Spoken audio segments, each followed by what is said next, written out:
আজ গেছিলাম একটু হসপিটালে। তো হ্যালো এভরিওয়ান, আসসালামু আলাইকুম। তো তোমরা সবাই কেমন আছো? আশা করি ভালো আছো, আর আমি অনেক ভালো আছি। তো এইদিকে সকালবেলা আমরা সবাই বেরিয়ে পড়েছি, না মানে আমি, মা আর আজমাত। তো এইদিকে আমাদের ট্রেন আসার অপেক্ষায় ছিলাম, তো ট্রেন ঢুকে পড়েছে, আমরা তাড়াতাড়ি করে ট্রেনে উঠে পড়েছি। তো আমরা নেমে পড়েছি এখন আগরপাড়া স্টেশনে।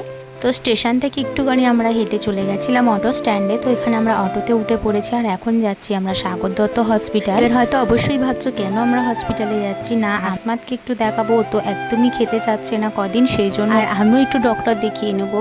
যেহেতু সোমবার, সেই জন্য প্রচুর পরিমাণে ভিড় ছিল। আর এদিকে তো আসমাতের খিদেই লেগে গেছিলো, যেহেতু সকাল থেকে কিছু খাইনি, ওর জন্য একটা কেক কিনে দিয়েছিল। নানিমা দিয়েছে, তোমাকে দেবো না,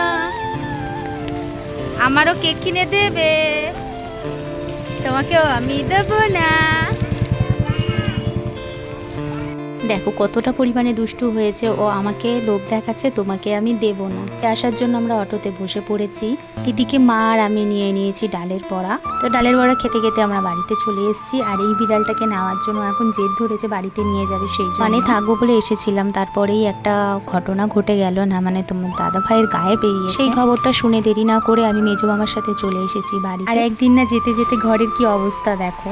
আর সত্যি বলতে ঘর অগোছালো আমার একদমই পছন্দ হয় না। তো আমি তো বাড়িতে এসেই ঘর পরিষ্কার করতে শুরু করে দিয়েছি, আর আগেই চেঞ্জ করে নিয়েছি আমার বেডশিটটা। তারপরে ঘরদোরগুলো ভালো করে পরিষ্কারটাকে ভালো করে ঝাড়ু দিয়ে নিচ্ছি। আর ঘরে প্রচুর পরিমাণে ধুলো ছিল, নোংরাও ছিল। আর এখন তো নোংরাতে থাকা একদমই যাবে না তোমার দাদা ভাইয়ের। এই নিম পাতা বিছানায় থেকে তোমরা বুঝতেই পেরেছো, হ্যাঁ তোমার দাদা ভাইয়ের গায়ে হাম বেরিয়েছে, সেই জন্য আমি বাড়িতে চলে এসেছি। আর এদিকে দেখো ঘরটাকে আমি গুছিয়েও নিয়েছি। এই ছোট্ট ভিডিওটা তোমাদের কেমন লাগলো কমেন্টে জানিও। তো আজকের ভিডিওটা এইটুকু।